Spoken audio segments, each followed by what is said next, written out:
how do you do it without putting that time in? The 80 hours that you were spending, that wasn't just because you felt like it. No. You had to do the work. So how do you? Well, that was going to be, part of the business advice is don't do too much research and thinking about it before you do it. Otherwise, you won't. Yeah. I mean, the short answer is you can't. But what you can do is you can bring those, those important support people along for the journey, a bit more, because it's really easy to get engrossed, right, in stuff, especially when you're passionate about it and there's like a big outcome at the end and there's deadlines and, that can become really insular, for you, but it doesn't need to be, because my wife, Hayley, she's excited about stuff we're doing just as much as I am. And that ability to, it's not so much like you don't do the 80 hours, but you do the 80 hours and you make sure at least 10 or 20 or whatever it needs to be is done, in a connected manner. So that everyone's coming along for the ride, yeah. Which I feel like, we were all a bit out of our depth with Shelter. That was a new thing and that was very, very... it was beyond anything we'd sort of hooked into before, especially in that time frame. So, for me, that would just be something I'd be more mindful of. I'm not saying I'd pull it off, mate. Plenty of great advice that's hard to take, but no, that's good. Yeah, I'd definitely be mindful of that going into.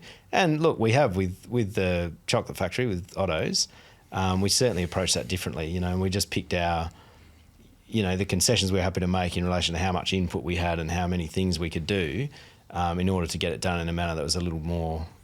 Or a little less chaotic, let's say. So, you, Jace, you spoke about that being a big moment, families being involved, but what have you learnt from a business side? I think it's important.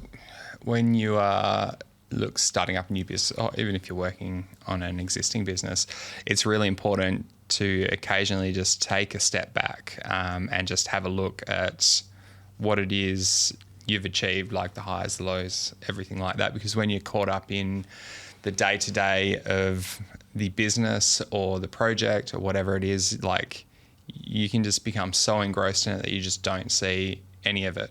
And look, I definitely will admit that I was very much like that in that first year. So, and you can have a tendency to spiral on the negatives and the things that didn't go wrong, like what you fucked up, what you could have done better. So it is really important to just take a step back, a few deep breaths, and actually just look at what you're actually working on, what you're creating, and in particular the positives. Because I guess as people, we all like to dwell on the negatives and talk about that. So actually, spending that time to just look around, see what you're achieving. It's so important. What was the goal when you first started? And has that changed? I think that changes every week. Too carried away now. Yeah, I guess. Yeah, and again, I'm not absolutely anywhere near your boys' level with what you've put together, but we run business here. My wife runs a business, and sometimes I think, what the fuck are we doing here? Yeah. Are you guys the same, or did you have this? We wanted to be top 5 independent brewer in Australia. Look, I think we all had super lofty ambitions that one day we'd love for Shelter to get to the point where it's a national brand. I don't think we'd make any secrets of that one. I think that's what a lot of us brewers want to try to achieve when we do eventually set out on our own. Not all, there's some great examples of breweries out there where they have decided that this is what they want to be, the small, local neighbourhood kind of brewery. We obviously wanted to cater to Bustleton and tourism as well as locals, because we are from Bustleton. We do love Bustleton, but we did want to, in particular, try to create a brand and a range of beers that we could push out into the wider market.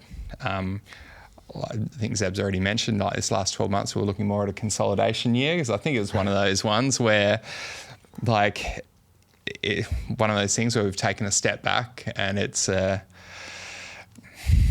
is this still what we want to do? Do we want to be national? Do we want to invest so much of our personal time and effort into these kinds of larger projects? I want to say the answer's still yes. It's not no. It's just that get some personal time back. Yeah, you build a significant amount of perspective around what you've got to put in so you can to get to achieve those results. And you can ask that question, and the answer's still yes. But like actually asking the question is something you probably don't do in the first couple of years. You just go on. Yeah, and we literally, we all got caught up in it, and we're all, we can do anything type of people.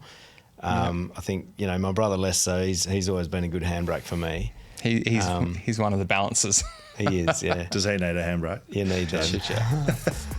That was just a little teaser of our full episode. They're out Wednesdays on YouTube, and you can listen to them wherever you get your podcast. Go on, get out of here.